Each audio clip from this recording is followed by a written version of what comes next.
What the hell is this, Jessica? Are you spying on me now? Richard slammed his phone down on our kitchen counter so hard I thought the screen might crack. His face was flushed with anger I'd rarely seen in our 27 years of marriage. I was just wondering where the money went, I said, fighting to keep my voice steady. Our savings account is practically empty. 30 years of retirement funds just gone. You checked our accounts without asking me? You're paranoid and controlling. He ran his hands through his salt and pepper hair in exasperation. This is exactly the problem with our marriage.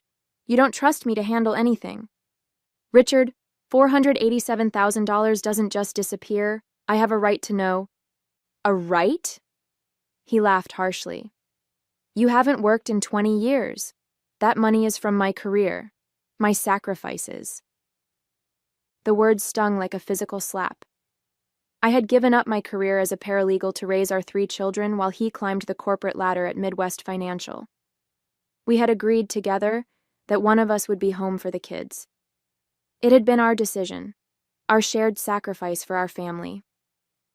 If you can't trust me, maybe we shouldn't be married anymore, he continued, his voice suddenly cold and deliberate. Maybe a divorce is what we need. I felt the blood drain from my face. Are you serious? After 27 years, you'd throw everything away rather than just tell me where our retirement savings went? Instead of answering, Richard stormed upstairs. I heard drawers opening and closing, closet doors slamming. When he returned, he had a suitcase in hand. I need some time away from your accusations. I'll be back when you've calmed down and are ready to apologize. Apologize? For asking about our financial future? He was already heading for the door. I'll call you when I'm ready to talk. Don't try to contact me. I need space. The door slammed behind him, leaving me standing in our suddenly too quiet house in suburban Chicago. My hands were shaking as I sank into a kitchen chair. My name is Jessica Weber, 52 years old, and the life I thought I had, stable, secure, predictable, had just imploded in the span of 20 minutes. 3 kids, all now in college or beyond, Olivia in medical school, Thomas finishing his master's degree, and Zoe in her 2nd year of undergraduate studies. A husband of nearly 3 decades who had just threatened divorce rather than explain a vanished bank account. With trembling fingers, I unlocked my laptop and logged into our online banking again, hoping I'd somehow misread the numbers. But the balance remained the same. $3,218.74 in our retirement account that should have held over $490,000. As I scrolled through recent transactions, I noticed something I'd missed before. A wire transfer from 2 weeks ago when I'd been visiting Olivia at medical school, and it had been sent to an account I didn't recognize, under a name that made my stomach twist. Diana Blackwell. Richard and I met in college. He was the ambitious business major. I was studying criminal justice with plans for law school. We married young, just after graduation, both of us eager to build a life together. When Olivia came along 3 years later, we made the decision that I would put my career on hold temporarily. Temporary became permanent as Thomas and Zoe followed, each 2 years apart. I never resented the choice. I loved being present for my children, watching them grow, helping shape who they would become. Richard thrived at work, moving up steadily from analyst to senior management. We were a team. He provided financially, I managed our home and family. At least that's what I'd always believed. Our marriage wasn't perfect, but whose is? We weathered the normal storms, financial pressures when the kids needed braces all at once, Richard's stress during company restructuring, my mother's long illness before she passed. Through it all, we'd stood together. Or so I thought. Things began to change about a year ago. Richard started working later, traveling more frequently. He became protective of his phone, angling the screen away when I entered the room. When I mentioned these changes, he dismissed my concerns as paranoia, blamed work pressure, accused me of not understanding the demands of his position. I wanted to believe him. After all, what did I know about corporate finance? My world had been schedules and homework, doctor appointments and grocery shopping. So I pushed my doubts aside, telling myself that marriage required trust. Still, small inconsistencies accumulated. Dinner reservations appeared on our credit card statement on nights he claimed to be working late. Hotel charges in our hometown when he supposedly had overnight meetings in Minneapolis. A cologne I didn't recognize lingering on his shirts. 2 months ago, I found a receipt for a woman's bracelet from Tiffany in his suit pocket while doing laundry. When confronted, Richard claimed it was a retirement gift for his assistant, Patricia. I called his office the next day under the pretense of confirming lunch plans, only to learn from the receptionist that Patricia had left the company over a year ago. Even then, I hesitated to act on my suspicions. We had built a life together, a beautiful home in Lake Forest, 3 wonderful children, a wide circle of friends. Walking away from 27 years of marriage wasn't something I took lightly. And honestly, I was afraid. Afraid of being alone, afraid of starting over in my 50s, afraid of what divorce would do to our children, even as adults. So I watched, and I waited, and I hoped I was wrong. I kept my concerns to myself, maintained appearances, smiled at dinner parties and family gatherings. And all the while, apparently, our retirement savings were silently disappearing, draining away like sand through an hourglass I didn't know had been turned over. The day after Richard left, I sat at our kitchen table surrounded by bank statements, credit card bills, and investment reports. The more I dug, the worse it looked. Small withdrawals had begun nearly 8 months ago, amounts that wouldn't immediately raise alarms, but which added up over time. Then larger transfers started 3 months ago, culminating in the massive wire transfer to Diana Blackwell. I Googled the name, but nothing significant appeared. I checked Richard's friends on social media, but found no connection. Who was this woman, and why had my husband given her our life savings? My phone chimed with a notification. It was from Instagram. Someone had tagged me in a post. Strange, since I rarely used social media. I opened the app and froze at what I saw. The photo showed Richard on a beach, his arm around a woman who couldn't be more than 35. Her blonde hair cascaded over bronzed shoulders, and she wore a diamond tennis bracelet that caught the sun. The caption read, "Paradise with my love. Sorry not sorry, Jessica. He's mine now. Upgraded life. Richmond benefits." The location tag showed Bora Bora. The profile belonged to Diana Blackwell. My hands shook so badly I nearly dropped my phone. A direct message notification appeared. From Diana again. I opened it to find more photos. Richard and Diana shopping in designer stores, dining at exclusive restaurants, lounging on the deck of a private yacht. The final image was of Diana holding up a bank statement, our bank statement, with a message scrawled across it. "Thanks for funding our new life." The last text simply read, "He says you'll take him back. You always do. Pathetic." I ran to the bathroom and vomited until there was nothing left but bitter bile. When I finally slumped against the cool tile wall, something shifted inside me. The shock and hurt gave way to a burning rage unlike anything I'd ever experienced. This wasn't just an affair. This was calculated theft and humiliation. My husband hadn't just betrayed our marriage. He'd stolen our future, and was flaunting it publicly, allowing his mistress to taunt me with the evidence. I returned to the kitchen and stared at the financial documents spread across the table. With sudden clarity, I realized I'd been approaching this all wrong. This wasn't just a marital problem, it was a crime. Richard hadn't merely withdrawn our savings. He had systematically defrauded me of my financial security and retirement. As the wife of a financial executive, I'd absorbed more than I realized over the years. I knew about community property, about fiduciary responsibility in marriage, about financial fraud. Most importantly, I knew exactly who to call.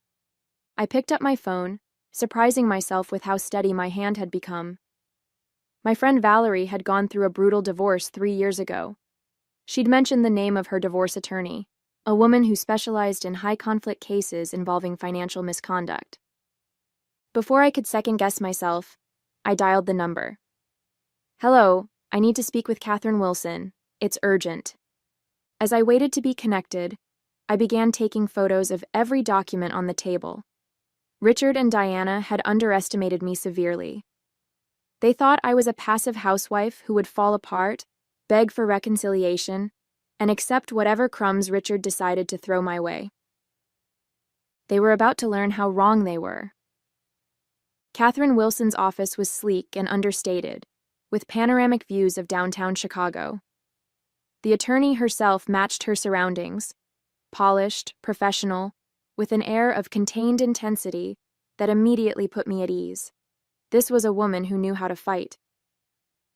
Financial infidelity combined with actual infidelity, she said after reviewing my documents and the social media evidence. Unfortunately, I see this more often than you might think. Spouses, usually husbands, who decide to start a new life but want to fund it with marital assets. Can we get the money back? I asked, the question that had been haunting me since discovering Diana's taunting messages. Some of it potentially. The social media posts actually help us. They're evidence that he's misappropriating marital funds. The court doesn't look kindly on this kind of behavior. Catherine tapped her pen against her legal pad. But we need to act quickly before more assets disappear. I recommend we file for divorce immediately and include an emergency motion to freeze all financial accounts. The word divorce still made my stomach clench, but I nodded. Do it. What else should I be doing? Document everything, every call, every text, every expense. And we need a forensic accountant to trace exactly where the money went. I have someone excellent I work with regularly. By the time I left Catherine's office, a weight had lifted. I had a plan, professionals in my corner, and the beginnings of control over my situation. 3 days later, Richard called. His voice was casual, almost cheerful. Hey Jess, I think I'm ready to come home. I hope you've had time to think about your accusations. I nearly laughed at his audacity. I've been thinking a lot, Richard. About many things. Good, he said, clearly mistaking my calm tone for submission. I'll be home tomorrow afternoon. We can talk then. I informed Catherine immediately. She advised me to say nothing about the legal proceedings we'd initiated. Let him come home thinking everything is normal. The element of surprise is to our advantage. We'll have the papers ready to serve him. The following day, I called my children. I'd been hesitant to involve them, but Catherine had gently suggested they deserved to know what was happening. As adults, they needed to prepare for the family changes ahead, and their support would be valuable to me. The conversations were painful but necessary. Olivia, my practical firstborn, immediately offered to take time off from medical school to come home. Thomas, always the peacemaker, struggled to reconcile the father he knew with the man who had stolen his mother's financial security. Zoe, my youngest and most emotional, broke down in tears before her shock transformed to anger. He's been posting pictures with that woman for months, she admitted through sobs. I saw them on Instagram but convinced myself it was someone who just looked like Dad. I didn't want to worry you with something I wasn't sure about. This revelation hit me like a physical blow. The betrayal had been happening in plain sight, visible to my own daughter, while I'd been willfully blind. I'm coming home, Zoe insisted. Thomas, too. We already talked about it. No, honey. Stay at school. Focus on your studies. This is my battle to fight. But my children, now adults with minds of their own, wouldn't be dissuaded. By evening, all three had arranged to come home, Olivia arriving first thing in the morning, Thomas and Zoe by early afternoon. They wanted to be present when their father returned, a united front in support of me. Their loyalty moved me to tears, but also filled me with apprehension. Richard was expecting to find a submissive, apologetic wife waiting for his return. Instead, he would face his children's judgment and a woman prepared for war. His reaction was unpredictable, and I worried the confrontation might turn ugly. That night, alone in what had been our bedroom for nearly 3 decades, I barely slept.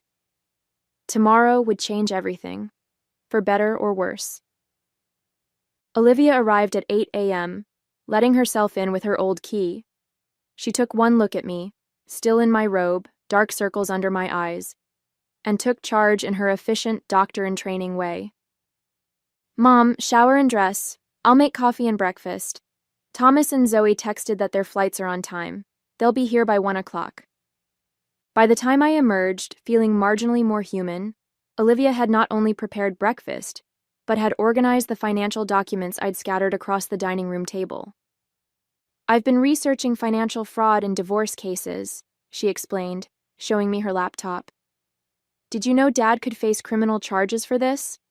And the mistress, too, if she knew the money was fraudulently obtained." I hadn't considered criminal prosecution.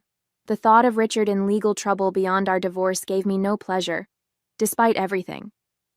He was still the father of my children, a man I had loved for most of my adult life. "Let's focus on getting through today," I said, sipping the coffee Olivia had made. Catherine called mid-morning to confirm our plan. Her associate would arrive with the divorce papers shortly before Richard was expected. The forensic accountant had already traced significant portions of the missing money to accounts in Diana's name and to a recently formed LLC registered in Wyoming, a state known for its corporate privacy laws. "The LLC is the smoking gun," Catherine explained. "It was created 3 months ago with Richard as the sole member. Nearly $200,000 has been transferred there. This wasn't a crime of passion, Jessica. He's been planning this for months." The revelation sent a chill through me.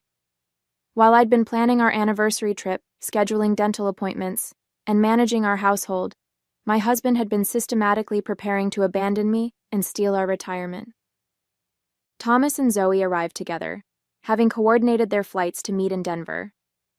Seeing my 3 children in our family home, united in their support, filled me with a complicated mix of emotions. Gratitude for their loyalty, but profound sadness that we were gathered for such a painful reason. "What's the plan, Mom?" Thomas asked, his expression serious. At 24, he looked so much like Richard at that age that it made my heart ache. Before I could answer, my phone buzzed with a text from Richard. "Flight landed. Be home in an hour. Looking forward to putting this behind us." I showed the message to my children and Catherine's associate, Elise, who had arrived with the divorce papers. We quickly formulated a strategy. The children would wait upstairs initially. I wanted to confront Richard myself first, without using the kids as a shield. Once the papers were served, they would join us. As the appointed hour approached, another text arrived, but not from Richard. It was Diana, sending more photos of their vacation and a message that made my blood boil. "He's stopping by to pick up more cash and his golf clubs. Don't embarrass yourself by begging." It's pathetic watching an old woman grovel. I handed my phone to Elise, who documented everything for our case file, but the message revealed something important. Richard wasn't coming home to reconcile. He was coming to collect valuables before disappearing again. Just as this realization hit me, the sound of a key in the front door announced Richard's arrival. I took a deep breath, straightened my shoulders, and prepared to face the man who had betrayed me in every possible way. He walked in with the confident swagger of a man who believed he held all the power, suitcase in hand from his trip. His smile faltered only slightly when he saw me sitting calmly at the dining room table, Elise beside me with a folder of documents. "Jessica, what's this? Who is this person?" The moment of truth had arrived, and I was finally ready. "This is Elise Rodriguez from Wilson Family Law," I said, my voice steadier than I expected. "She's here on my behalf." Richard's expression shifted from confusion to anger. "You called a lawyer? Jesus, Jessica, that's completely unnecessary. I told you we needed to talk." "Yes, we do," I agreed. "About the $487,000 you transferred out of our retirement accounts. About the LLC you created in Wyoming. About your girlfriend Diana, who's been kind enough to document your spending habits on social media." The color drained from Richard's face. "You've been spying on me? Going through my private financial matters?" "They're not your private financial matters, Richard. They're our marital assets. Assets you've been systematically stealing for the past 8 months. Elise slid the divorce petition across the table. "Mr. Weber, consider yourself served." These documents include an emergency motion to freeze all remaining marital assets, which has already been granted by the court. Richard's composure cracked. You can't do this, you have no right. She has every right, came Olivia's voice as my 3 children descended the stairs. The court seemed particularly interested in Diana Blackwell's social media posts, Dad, the ones showing you spending Mom's retirement money. Richard's eyes darted between the 4 of us, a cornered animal calculating escape routes. This is ridiculous, a misunderstanding. The money is for investment opportunities, completely legitimate. I was going to surprise Jessica with, "Please don't lie to us anymore," Thomas interrupted, his voice thick with emotion. "We've seen the photos, the messages. We know what you've been doing." "And who you've been doing it with," Zoe added bitterly. Richard's shock at seeing his children quickly morphed to fury. He turned on me, jabbing a finger in my direction. "You turned my own kids against me? This is low, Jessica, even for you. Did you tell them how controlling you've been? How you've suffocated me for years?" "We can see who you really are now, Dad," Olivia said quietly. "Mom didn't have to say anything." Richard's phone buzzed. He glanced at it, and I knew instinctively it was Diana, probably wondering why he hadn't yet returned with whatever valuables they'd planned to take. "I understand everything now," I said, rising from my chair. "You're not here to reconcile. You're here to gather more assets before disappearing with Diana. Your text said you were looking forward to putting this behind us, but you meant escaping consequences, not repairing our marriage." For a moment, Richard looked genuinely confused. "My text? I didn't—" He stopped abruptly, something clicking into place. "Diana sent that from my phone." This minor admission, the first honest thing he'd said since arriving, hung in the air between us. "You need to leave," I said, keeping my voice level. "Your credit cards have been frozen. The court has ordered that you not remove any personal items of significant value from the house. You can take clothing and toiletries. Everything else stays until we have a full accounting." "This is my house, too. You can't just—" "Actually, she can," Elise interjected. "The emergency order grants Mrs. Weber exclusive use of the marital residence pending further court proceedings." Richard looked from face to face, searching for an ally and finding none. His shoulders slumped momentarily before he straightened, his expression hardening. "Fine. You want to fight? You'll get one. I have access to the best attorneys in Chicago. When this is over, you'll be lucky if I leave you the furniture." As he stormed upstairs to collect his belongings, Zoe began to cry softly. Thomas put his arm around her shoulders, and Olivia moved to my side, gripping my hand. "He's bluffing," Elise whispered. "His assets are frozen. He can't afford the best attorneys in Chicago right now." I nodded, but Richard's threat had struck a nerve. He was desperate and angry, a dangerous combination. In my years as a paralegal and through friends' divorce experiences, I'd seen how ugly these situations could become. Richard had already shown he was willing to steal from me. What else might he do to avoid consequences? This was only the beginning of the battle, and I needed to prepare for whatever came next.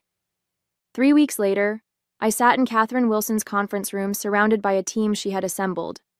John Patterson, the forensic accountant who had traced Richard's financial maneuvers.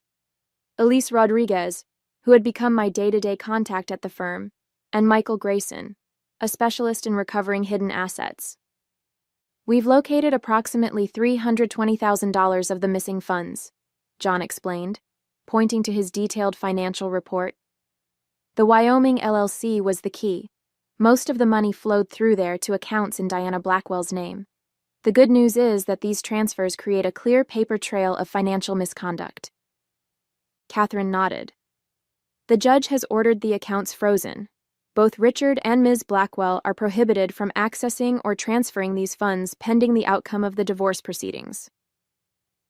"What about the rest of the money?" I asked. "The other $160,000? "We've traced about $65,000 to vacation expenses, luxury purchases, and cash withdrawals," John replied. "The remaining $95,000 is still unaccounted for, but we have some promising leads. Michael interjected. Richard set up a consultation with my firm 6 months ago, inquiring about asset protection strategies. He didn't retain us, but the timing is telling. He was already planning this even then. The conference room door opened and Catherine's assistant entered. Mr. Weber and his attorney have arrived for the settlement conference. Catherine gave me a reassuring nod. Are you ready, Jessica? I smoothed down my skirt and took a deep breath. More than ready. We moved to the larger conference room where Richard sat with his lawyer, not the high-powered attorney he had threatened, but a mid-level associate from a decent firm. Richard looked haggard, the confident facade crumbling after weeks of legal and financial pressure. The settlement terms we presented were non-negotiable: full financial transparency, return of all misappropriated funds, and a divorce agreement that acknowledged his misconduct. Richard's attorney began to object, but Catherine calmly slid a folder across the table. Before you respond, you should review these documents. They were delivered to our office this morning. Inside the folder were bank statements, credit card receipts, and hotel reservations, a comprehensive record of Richard's affair and financial misconduct dating back over a year. Most devastating were printed copies of text messages between Richard and Diana, explicitly discussing their plan to drain the retirement accounts and disappear. Diana provided these willingly, Catherine explained. When she discovered the accounts were frozen and she might face criminal charges for knowingly accepting fraudulently obtained funds, she decided cooperation was in her best interest. Richard's face contorted with fury and betrayal. That manipulative bitch. I'd advise against such characterizations, Mr. Weber, Catherine interrupted coolly, particularly given the content of your messages regarding your wife. Richard's lawyer, after reviewing the documents, requested a moment to confer with his client. Their whispered conversation grew heated, with Richard gesturing angrily while his attorney repeatedly shook his head. Finally, they turned back to us. We'll need time to review these materials thoroughly, the lawyer began. The court date is in 3 days, Catherine reminded them. These terms represent your best option, Mr. Weber. Judge Reynolds has a well-documented intolerance for financial misconduct in divorce cases. Richard's shoulders slumped in defeat. Fine, I'll sign. As the lawyers finalized the details, I studied the man I had spent nearly 3 decades with. I felt no satisfaction in his downfall, only a profound sadness for what we had lost, and a quiet relief that I had found the strength to stand up for myself. Outside Catherine's office, my children waited to drive me home. Our family had been forever changed, but not broken. In the midst of betrayal, I had discovered my own resilience and the unwavering support of the 3 people who mattered most. Is it over? Olivia asked as I approached.